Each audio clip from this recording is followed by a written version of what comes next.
Polling రోజున polling తదనంతరం జరిగినటువంటి హింసాకాండ మీద లేదా పోల్ డిస్టర్బ్ మీద ఎన్నికల కమిషన్ కొందరు అధికారులు ఐఏఎస్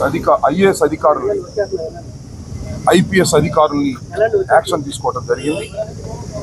ముఖ్యంగా ఐపీఎస్ అధికారులను చరిత్రలో అరుదుగా జరిగే విధంగా సస్పెండ్ కూడా చేసినటువంటి సంఘటన ఆంధ్ర రాష్ట్రంలో చూసాం. దీన్ని బట్టి ఇంతకు ముందు మేము ఏదైతే చెప్పామో పోలీసు అధికారులు తెలుగుదేశం పార్టీతో కుమ్మక్కై పోలింగ్ రోజున దౌర్జన్యానికి పాల్పడ్డారు అనేటువంటి మాట, దానిలో కొంత వాస్తవం ఉన్నది అనేటువంటి భావన కలిగే విధంగా ఎన్నికల కమిషన్ కొందరు అధికారులను సస్పెండ్ చేయడం జరిగింది. సస్పెండ్ చేయటమే కాదు, ఈ జరిగినటువంటి వైలెన్స్ మీద, జరిగినటువంటి సంఘటనల మీద ఒక స్పెషల్ ఇన్వెస్టిగేషన్ టీమును వేసి విచారణ జరపవలసిందిగా కూడా ఆదేశించడం జరిగింది. దానికి సంబంధించి స్పెషల్ ఇన్వెస్టిగేషన్ టీంకి సంబంధించి చీఫ్ అయినటువంటి వినీత్ బిజ్రాల్ని ఐపీఎస్ అధికారిని ఈరోజు వైఎస్ఆర్ కాంగ్రెస్ పార్టీ తరఫున ఒక బృందంగా మంత్రులు, మాజీ మంత్రులు, శాసనసభ్యులు, శాసన మండలి సభ్యులు వెళ్ళి ప్రత్యేకంగా కలిసి వారికి రిటర్న్ రిప్రజెంటేషన్ ఇవ్వడం, దానితో పాటుగా ఓరల్గా కూడా కొన్ని విషయాలను వారి దృష్టికి తీసుకువెళ్ళడం కూడా జరిగింది. వారు దాని మీద విచారణ జరుగుతూ ఉన్నది. ప్రాథమికమైనటువంటి నివేదిక ఇచ్చినట్టుగా తెలిసింది. ప్రాథమిక నివేదిక ఇచ్చారు అంటే ఇంకా ఫైనల్ నివేదిక కూడా త్వరలో ఇస్తారని మేము భావిస్తూ ఉన్నాం. ఇది చాలా విచిత్రమైన, చరిత్రలో చాలా అరుదుగా జరిగేటటువంటి సంఘటన. ఎందుకని అరుదుగా జరిగేటటువంటి సంఘటన అంటున్నానంటే, ఎన్నికలకు ముందు, ఇవాళ వైఎస్ఆర్ కాంగ్రెస్ పార్టీ అధికారంలో ఉంది, ఎన్నికలకు ముందు ఉన్నటువంటి కలెక్టర్స్ని, ఎస్పీలని ఎన్నికల కమిషన్ మార్చింది. ఎన్నికల నిర్ణయం జరిగిన తర్వాత సహజంగా ఇలా జరగటం అనేది చరిత్రలో చాలా సందర్భాల్లో జరుగుతూ ఉంటుంది. దేని మీద మార్చారు అంటే, భారతీయ జనతా పార్టీ అధ్యక్షురాలు పురంధరేశ్వరి గారు, చంద్రబాబు నాయుడు గారు కలిసి కొన్ని రిప్రజెంటేషన్స్ ఇచ్చారు. అయ్యా పల్నాడులో ఎస్పీ ఉంటే మాకు ఇబ్బంది అని కాదు, పల్నాడులో ఉంటే ఇక్కడ ఒక పటిష్టమైనటువంటి యాక్షన్ ఉండాలి అనేది మేము వివరించాం. ఎన్నికల కమిషన్ కూడా దీన్ని సీరియస్గా తీసుకుందని భావిస్తున్నాం. ఇప్పుడు సిట్కి వచ్చినటువంటి వినీత్ బిజ్రాల్ కూడా is a very very experienced officer, very sincere officer అనేది మేము నమ్ముతున్నాం.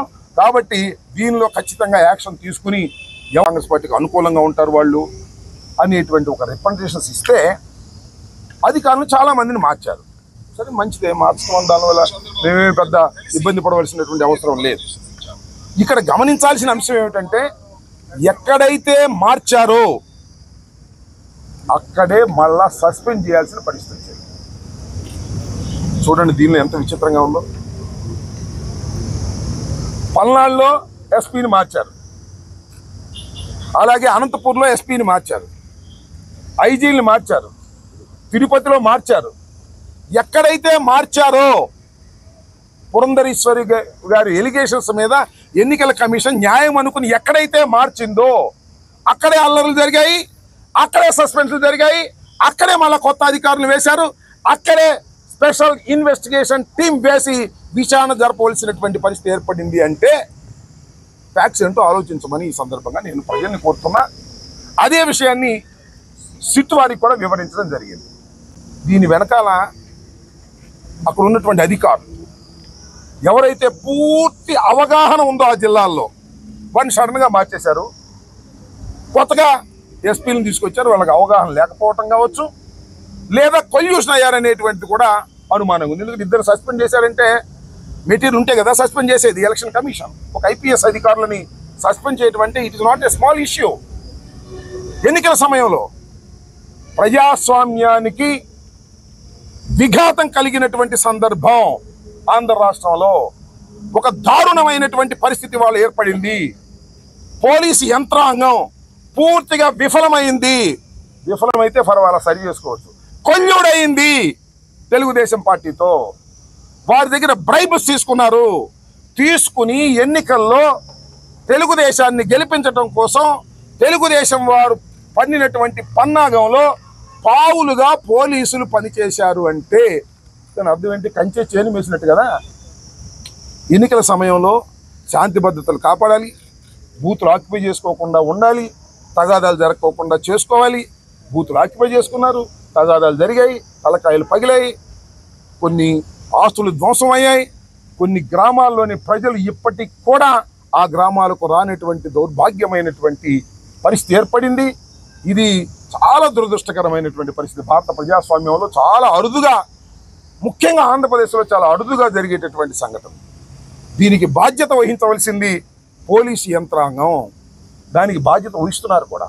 ఇవాళ పోలీసు యంత్రాంగాన్ని ఎంక్వైరీ చేయమని మరి ఎన్నికల కమిషన్ ఆదేశించిందంటే it's not a small issue. కాబట్టి ఆ విషయాలనే మేము ప్రత్యేకంగా చెప్పడం జరిగింది.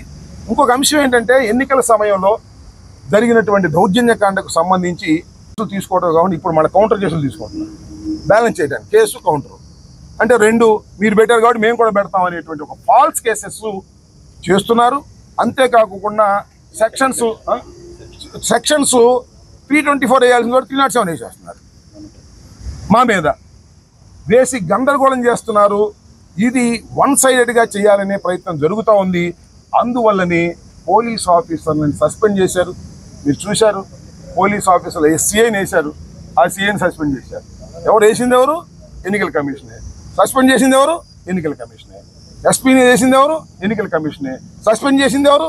ఎన్నికల కమిషనే.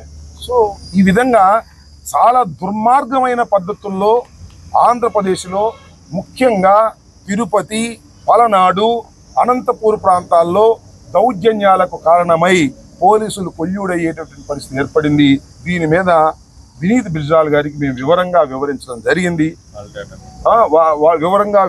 జరిగింది. ఫాల్స్ కేసెస్ నివారించండి, 307లో అనవసరం చేస్తే వాటిని నివారించండి. అవసరమైతే వీళ్ళ దగ్గర కాల్ డేటాలు మీరు సేకరించండి. సేకరిస్తే ఎవరెవరు ఏమేమి మాట్లాడారో, ఆ సమయంలో మాట్లాడకూడని వ్యక్తులు ఎవరు మాట్లాడారు. ఫర్ ఎగ్జాంపుల్ నేను ఎస్పీతో మాట్లాడతాను, నా ప్రజలు ఎస్పీతో మాట్లాడతారు. వీళ్ళు కాకుండా బయట నుంచి ఎవరైనా మాట్లాడారా, ఎవరైనా మేనేజ్ చేశారా, ఇవన్నీ కూడా పోలీసు వారు దృష్టి పెడితే పోలీసు వారు ఏమి చేశారనేది చాలా స్పష్టంగా అర్థమవుతుంది. కాబట్టి దీని మీద థరో ఎంక్వైరీ చేసి జస్టిస్ని కాపాడాలి. వాళ్ళు ఎవరు గెలుస్తారు, ఎవరు ఓడతారు పక్కన పెడతాం కాసేపు. కానీ ఎన్నికలు సక్రమంగా జరగాలి. భారత ప్రజాస్వామ్యంలో ఎన్నికలే సక్రమంగా జరగకపోతే ఎలాగా? పోలీస్ ఆఫీసర్స్ కూడా వాళ్ళతో కొల్లుడైపోతే ఇంకేముంటుంది? ఇది చాలా సీరియస్ ఇష్యూ. వాళ్ళ భారతదేశంలోనే ఆంధ్రప్రదేశ్లో జరిగినటువంటి ఈ పోలీస్ కొల్యూషన్ అనేది వెరీ వెరీ సీరియస్ ఇష్యూ. ఈ సీరియస్ ఇష్యూని ఇక్కడ